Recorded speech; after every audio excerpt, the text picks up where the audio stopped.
ድመቷና የጠፋው ደውል። በአንድ መንደር ውስጥ አንድ ብልህ ድመት በሚያምር ቤት ውስጥ ትኖር ነበር። አንገቷ ላይ በነሐስ የተሰራና በቀይ ሪቫን የተቋጠረ ደውል አስራለች። በተንቀሳቀሰች ቁጥር በቀስታ ኪው ኪው ኪው ይላል። ይህንን ደውል በስጦታ ያገኘችው ይንከባከቧትና ይወዷት ከነበሩ ሴት ነበር። ደውሉ ከድመቷ በላይ ለአዋፍና ለአይጦች ጠቅሟቸዋል። እሷ እንደመጣችና እንደቀረበቻቸው የሚያውቁት በደውሉ ምክንያት ነው። ስለዚህ ከድመቷ ይጠነቀቁ ነበር። እሷም ደውሏን በጣም ነው የምትወደው። በኩራት በመንደሩ በመንጎራደድና ደውሉ በሚፈጥረው ድምጽ መዝናናት ትወዳለች። አንድ ቀን ጠዋት ግን ከተኛችበት እየተንጠራራችና እያዛጋች ስትነሳ አንድ ነገር ትክክል እንዳልሆነ ተረዳች። አዎ ደውሏ የለም፣ ከአንገቷ ላይ ጠፍቷል። በድንጋጤ ዙሪያዋን አየች። በመስታወት አንገቷን ሁሉ አየች፣ ግን የለም። እንዴ የት ገባ? የት ሄደ ደውሌ? እያለች ትፈልገው ጀመር። የተኛችበትን አካባቢ፣ ክፍሉ ውስጥ፣ ከክፍሉ ውጪ ሁሉም ጋር ፈለገችው። ደውሉን ግን ልታገኘው አልቻለችም። ከቤት እንደወጣች ኃይለኛ ንፋስ ቅጠሎቹን በኃይል እያወዛወዘ ነበር። አሃ ንፋሱ ነው ጥፋተኛ። ደውሉን ከአንገቴ ላይ የወሰደው ንፋሱ ነው አለች። ወደ ትልቁ ዛፍ ሄደችና አንተ ዛፍ ደውሌን አይተሃል? ንፋሱ ከአንገቴ ወስዶ አንተ ቅርንጫፍ ላይ ጥሎት ይሆናል ብላ ጠየቀችው። ዛፉም ቅጠሎቹን በቀስታ እያወዛወዘ እኔ ጋር አንቺ ደውል የለም፣ ምናልባት መጨረሻ የት እንዳስቀመጥሽው ብታስታውሺ ጥሩ ይመስለኛል አላት። ዛፉን ሳትሰማ ብቻዋን ማግሮምረም ጀመረች። አይጦች መሆን አለባቸው፣ ተኝቼ መጥተው ሰርቀውኝ ሄደዋል አለች። በፍጥነትም አይጦቹ ወደሚኖሩበት ጎተራ ሄደች።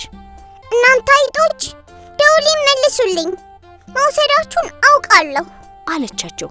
አይጦቹም በድንጋጤ አይናቸውን በኃይል ከፍተው አፍንጫቸውን ነፍተው ጆሮአቸውን አቁመው አዩአት።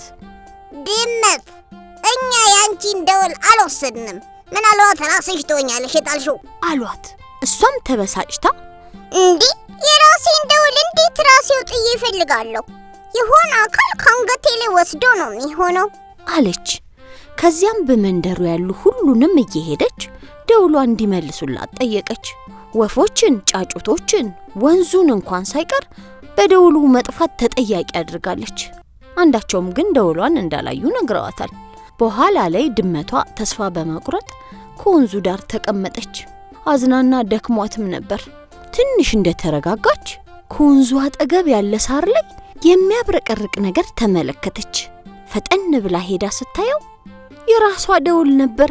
የጠፋባት ሁሉንም ተጠያቂ ያደረገችበት ደውሏ ነበር። ከአንድ ቀን በፊት ሳር ውስጥ እየተንከባለለች ፀሐይ ስትሞቅ ደውሉ ለካ ከአንገቷ ላይ ወድቆ ነበር። ደውሉን ራሷ ናት የጣለችው። ቀኑን ሙሉ አብረዋት የኖሩትን ሁሉ ተጠያቂ ስታደርግ መዋሏን አስታወሰችና በጣም አፈረች።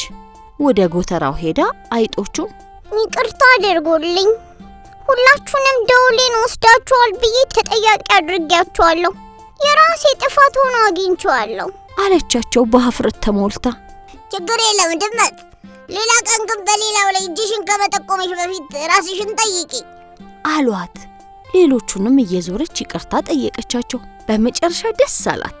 በሕይወቷ ትልቅ ትምህርት ያገኘችበት አጋጣሚ ነበር። ለስህተቶች ኃላፊነት መውሰድ ችግሮችን በፍጥነት ለመፍታት እንደሚረዳ ተረዳች።